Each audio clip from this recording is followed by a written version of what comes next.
guys, and welcome to my channel. Today I am taking part in a challenge hosted by Mrs. V and Bumbee's DIYs. We were given the challenge to take only $5 go to the Dollar Tree and make some type of spring decor only using those items from the Dollar Tree. So we couldn't add ribbon we had at home or greenery we had at home. It all had to be from the Dollar Tree. So being that this is part of a collab, I will have a link in the description below to a playlist so you can go check out other DIYs that people are posting only spending $5 at the Dollar Tree. So you're definitely going to want to go check that out after you watch my video. Don't forget to give this video a thumbs up if you enjoyed my DIY and subscribe if you'd like to see more DIYs. And I will see you guys soon. Thanks. You will need one package. It comes with 2 of the little clay pots. You're going to need a package of reindeer moss, some raffia ribbon. I picked out the yellow, but you could pick out whatever raffia you want, and 2 of these packages of little mini carrots.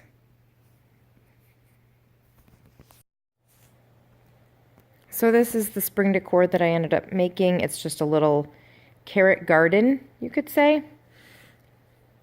And I am making 2 of them because I'm going to be using one in one project and one for something else. If you want to see what I'm using it for, I will post it above and below in the description.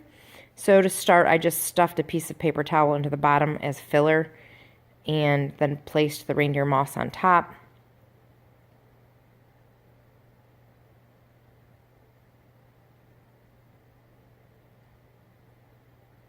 Now I'm just using 3 carrots per pot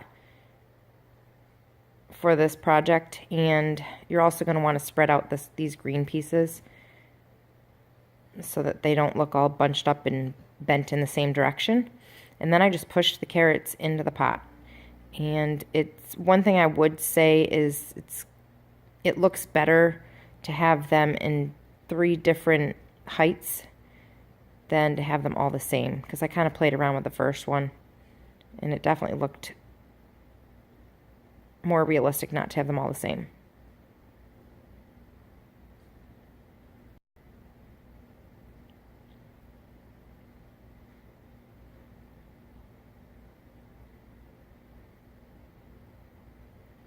And then I just took the raffia ribbon and unraveled it.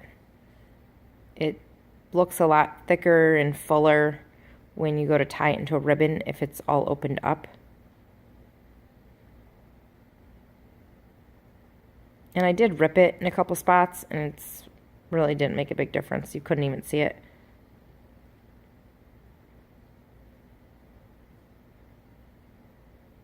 And I just eyeballed how long I needed so that I could tie it into a bow. And I think it's just like a shoe bow or something like that.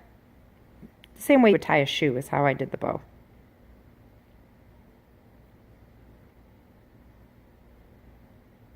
One recommendation I do have, I didn't do this because I didn't get my hot glue gun out